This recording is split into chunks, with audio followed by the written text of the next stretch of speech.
When it comes to the largest wine producing countries in the world, all of them have a special region or designation for sparkling wine, with the exception of the United States, where it's not as well defined. In France, for instance, you have Champagne, you have Limoux, you have all the Cremants, but obviously Champagne is the big player. You go to Italy, you have Prosecco, you have Franciacorta, you have Trento Doc. In Spain, you have the Cava Dio. When it comes to the United States, it's often thought that California produces the best sparkling wines, and the best sparkling wine grapes come from Los Caneros, which is on the border between Sonoma and Napa Valley. However, this summer I was at a Method Oregon tasting. They're working to try to define an appellation, a designation for sparkling wines, and I was impressed with what I tasted. It makes a lot of sense as Oregon is considered a cooler climate region.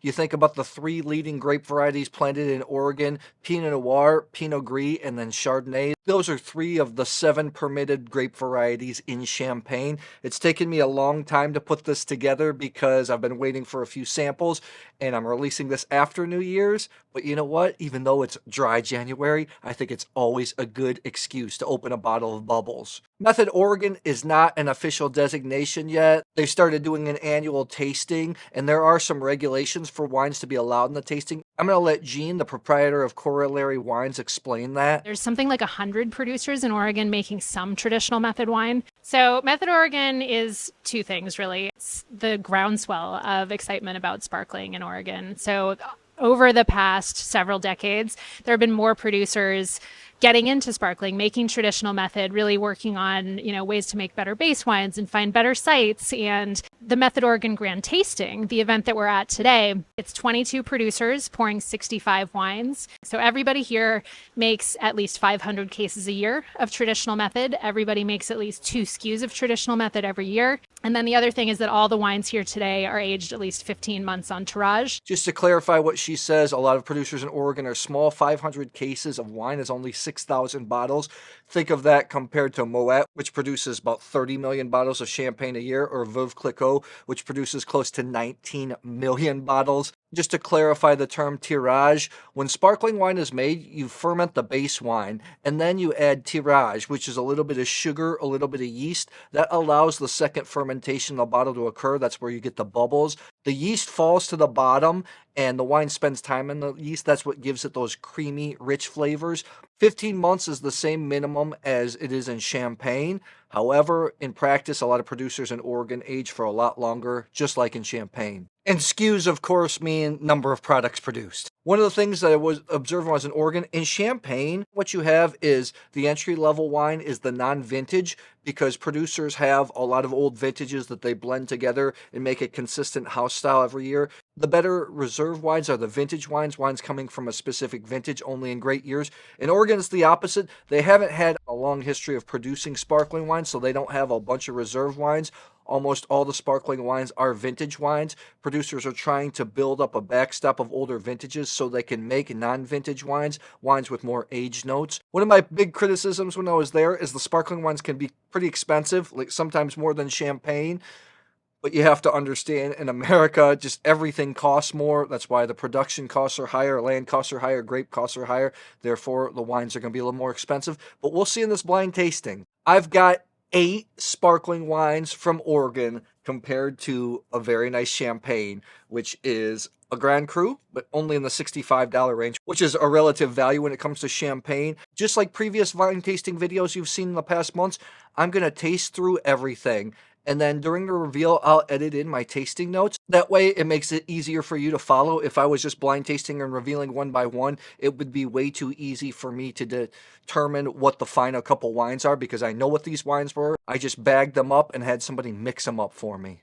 Tasting out of my Glass Vin champagne glass, in general, I do not like flutes when it comes to sparkling wine. You can't get the aromas. I generally like white wine glasses. However, when you find a good sparkling wine glass, a good champagne glass, that really enhances the enjoyment of sparkling wine or champagne, and I like this. It's small, so it's a little flute-esque, but it's got a big opening so you can get the aromas. Glassvin is an American company. Most of the great glass companies around the world are considered to be Swiss, Austrian, or German. I have a link in the description box if you want to check them out. It helps the channel out, so thank you. I'm going to bag these up and have somebody mix them up for me. Excellent sparkling wines. It's funny, I told you I said in the tasting, I felt like when I was at Method Oregon, when I was there for just a few days, that the wines were a little bit too fresh, too fruity, especially to command that kind of prices. But then when I'm tasting everything blind, there were only two that were fresher, but they still had those brioche notes, those notes of development, and I didn't find a bad wine in the bunch. That's just how it is. Let's go with wine number one. Here's my tasting note.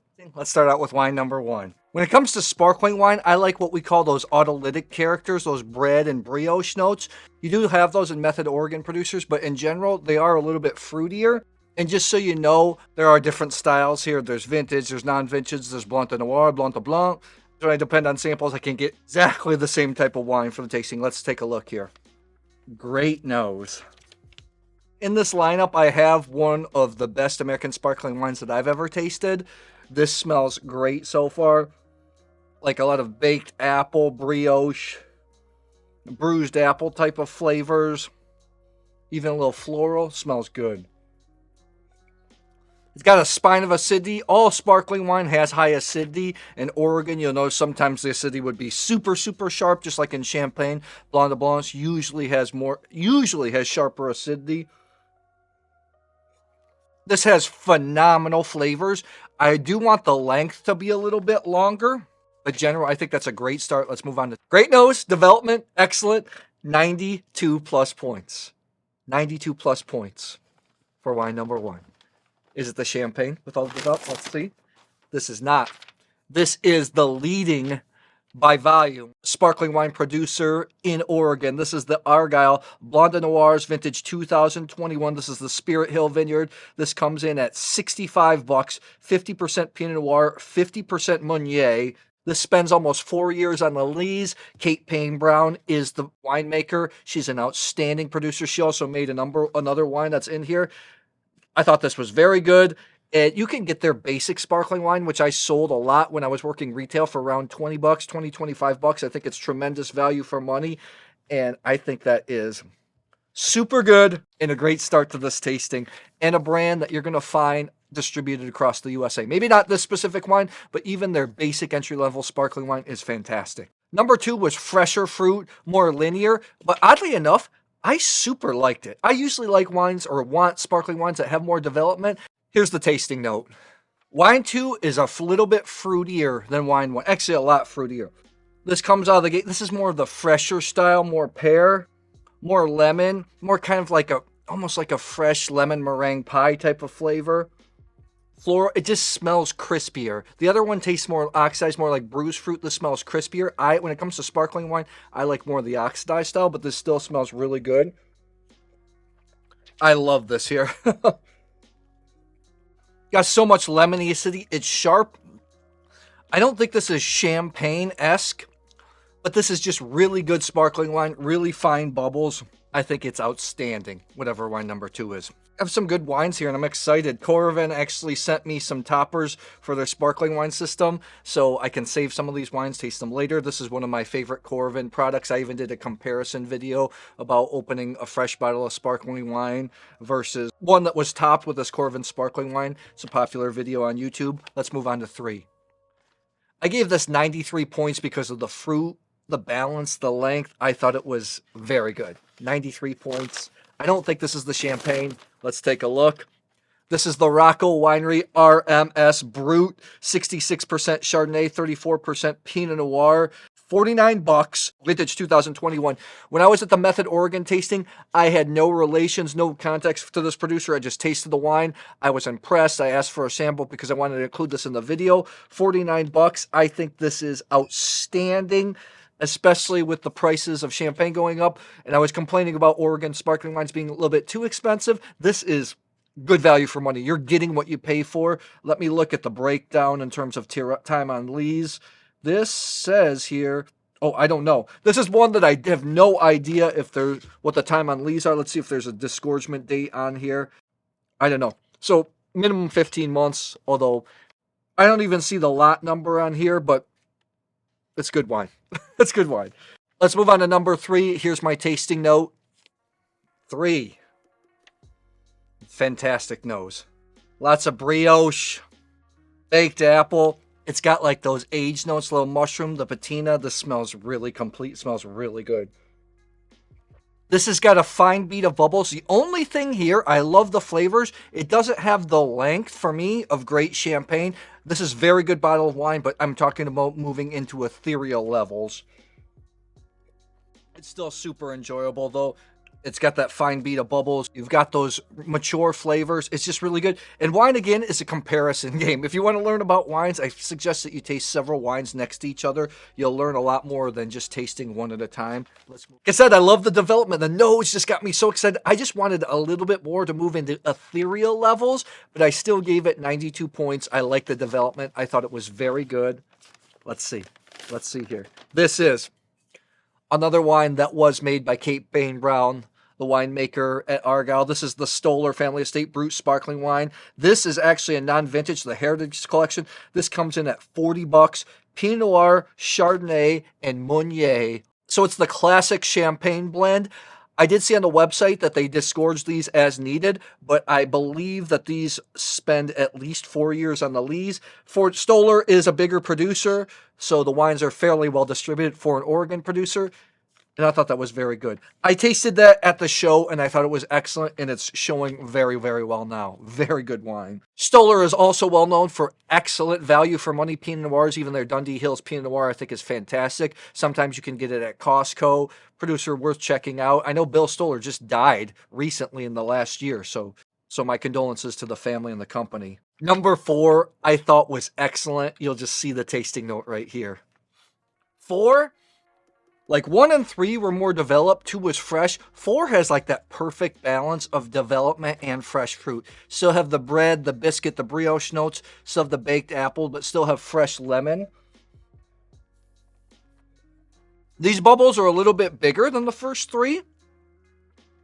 I like the length here is really good. As a lot of you know, I judge a lot of wine competitions. I think the hardest fights to judge in competitions are sparkling wines and sweet wines, great sweet wines, because all the sugar, the acidity, it really starts to tire you out. I only got 9 here. You know, I'm talking about in those competitions, we do 50, 60, 100 wines. This is pretty manageable and enjoyable. The length here is exceptional. I love the balance between those fresh fruity notes and the developed flavors. On the nose, it smelled more developed. On the palate, I get more of those fresh citrus-like flavors. 4 is a heck of a wine. Somebody's going to be drinking well tonight or for the next few days since I can have some of these. All right. Just great balance of fruit development. One of the best wines I tasted here. Not the best. I think this is the second highest scored wine here. 94 plus points. That was good. This is something you should...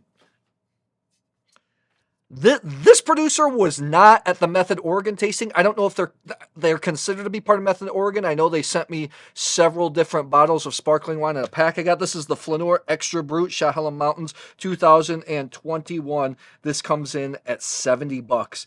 This is 49% Pinot Noir, 34% Meunier, 17% Chardonnay. $70. Not cheap, but it's a good wine. Let me look at the tirage level. 3 years on the lees. Not cheap, but that was a very good wine. Very good. Woo. I never tasted that wine before. I'm really impressed. Again, though, $70. Not a cheap wine. The quality is outstanding. Really good. Okay. The champagne's still standing. I have one wine that really stood out amongst the rest. I thought it was champagne. We'll see. Let's move on here to number 5. Was one of the wines that really, the freshness stood out a little bit. Here's my tasting note.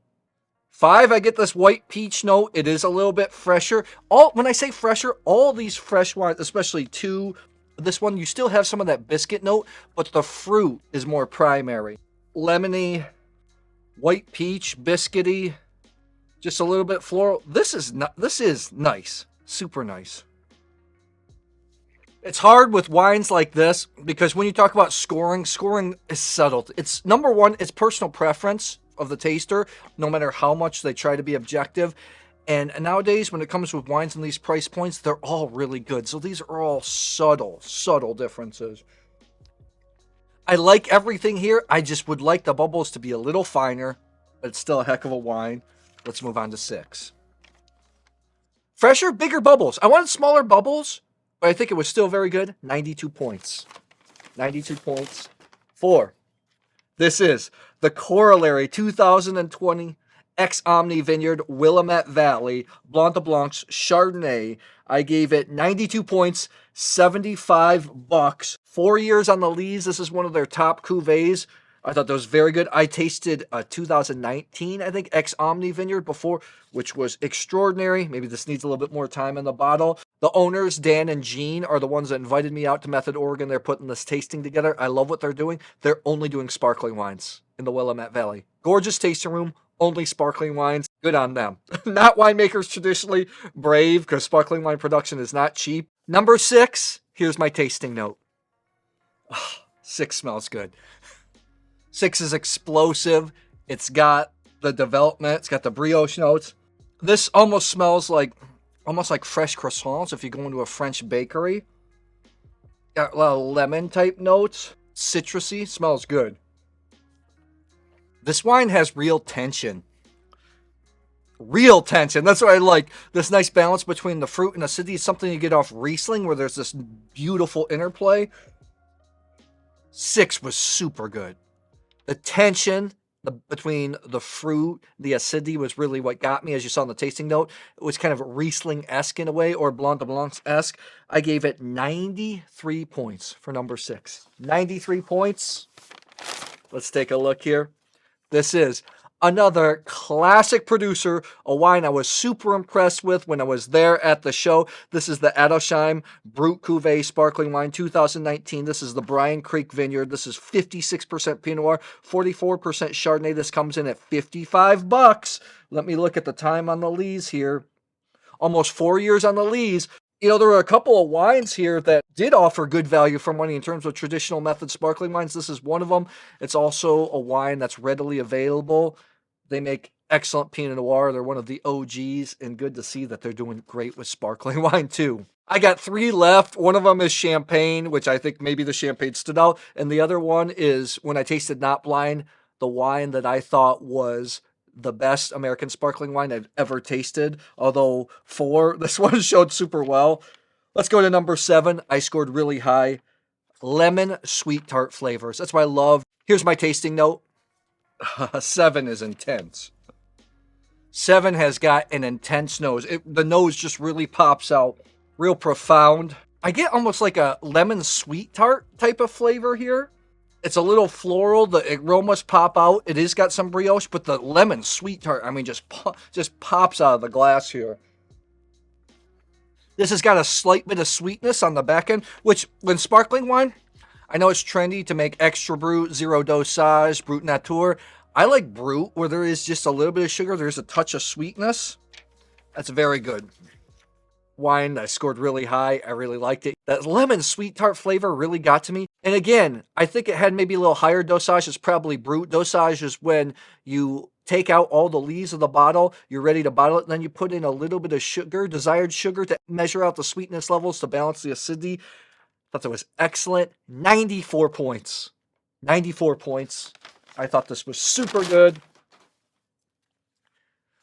This is the champagne, baby. It is super good. This is the Legras Haas champagne. This is the Le Vision Blanc de Blanc Grand Cru from Chewy. This comes in at $65. Disgorged in 2024, base wine 2021. So we're looking at 3 years on the lees. Dosage 6.3 grams per liter. So it's a little bit higher on the dosage level. Kudos to Legras Haas. Blanc de Blanc made out of Chardonnay sometimes can be too acidic. I do think that you need to add a little more dosage, a little more sugar to balance out the sweetness. This is a fantastic small producer. This is a grower, $65 for Grand Cru Champagne. Although in Champagne, the actual village, the village, are named Grand Cru or Premier Cru. Historically, it was whatever villages were closer to the bigger towns like Epernay and Reims, because that's where the main champagne houses were. Freshness is a desired trait when it comes to champagne grapes. So back in the day when you didn't have refrigeration trucks, you didn't have all the technology, if you can get that fruit to the house as quickly as possible, that means those vineyards were the best. Grand Cru. This is super good for a small producer. I've even seen their brut, their basic wine, I think still around $40, $45. And for champagne, that is unbelievable value for money. So we're going to have an upset here. Number 8 really stood out of the glass. You'll see it in the tasting note here. 8 has got a lot of development, which I like a ton. Tons of development.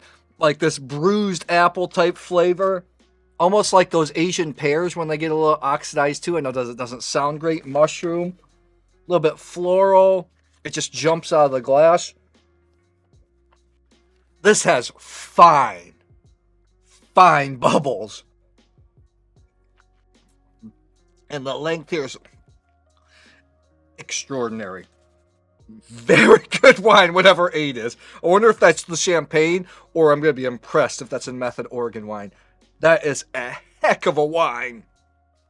In this lineup, I have what I thought was the greatest sparkling wine that I've tasted out of America so far.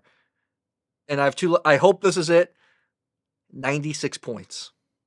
96 points. I thought this was the champagne. This is the Arabilis Johan Vineyard Method Traditional. It's vintage 2021. This is a Blanc de Noir, 100% Pinot Noir. Zero dosage. So it's a Brut Zero. $65. I know Kenny and his wife are PhDs in winemaking. This was one of the most memorable wines of 2025. It came out in the video I released just a few weeks ago. It's outstanding. And I thought the champagne would win. This would be close, but this is the highest scored wine in the bunch. $65. That is outstanding. Wow. And $65, by the way that champagne is these days, relative value for money, although it's not cheap. Kudos to Arabilis. Number 9 is the one that had higher acid. To me, just very stereotypical of just what I would expect out of Oregon sparkling wines. Here's my tasting note. 9. Also has developed notes, even a touch of oak. I know some of these wines, the bases are barrel fermented before they undergo the second fermentation on tirage. So I get a touch of oak here, which I love. It's so funny. I don't like oak in red wines, but I do like oak in whites, especially because I like barrel fermented whites so much. Touch the oak. There's development. There are mushroom notes. There are bruised apple. Again, this is more of a developed wine. I think out of all the wines here, only 2 are more on the fresher style. That's the power of blind tasting. I thought when I was tasting there, I mean, granted, this was, 6 months ago. But when I was there, I found the wines to be super, super fresh. But again, blind tasting it's a different animal. Super high acidity. Fine beat of bubbles. I find the acidity here is extremely sharp, so a lot of people might think the wine is too sour, but it is a good wine. 92 points for number 9. I know what's left. Now, since I knew what the wines were beforehand, I met this guy. I had brunch with him, Kyle. He's a super nice guy. This is the Lytle-Barnett Blanc de Noirs 2019. So this is mostly Pinot Noir and Meunier. This comes in at $74. This spent 4 years on the lees, even though it tastes a little fresher. I tasted his entire lineup. This was my favorite wine in the bunch. Super nice guy, really enthusiastic, and really helps all the other producers in the area. Very good. I look forward to seeing the progress. It's 2019, so in the bottle with time, that really could become a showstopper. So tell me, what are your favorite American sparkling wines? Have you tasted any sparkling wine from Oregon? Or when it comes to sparkling wine, are you always just a champagne? This was a heck of a tasting. Keep the comments coming. I'll see you at the next video.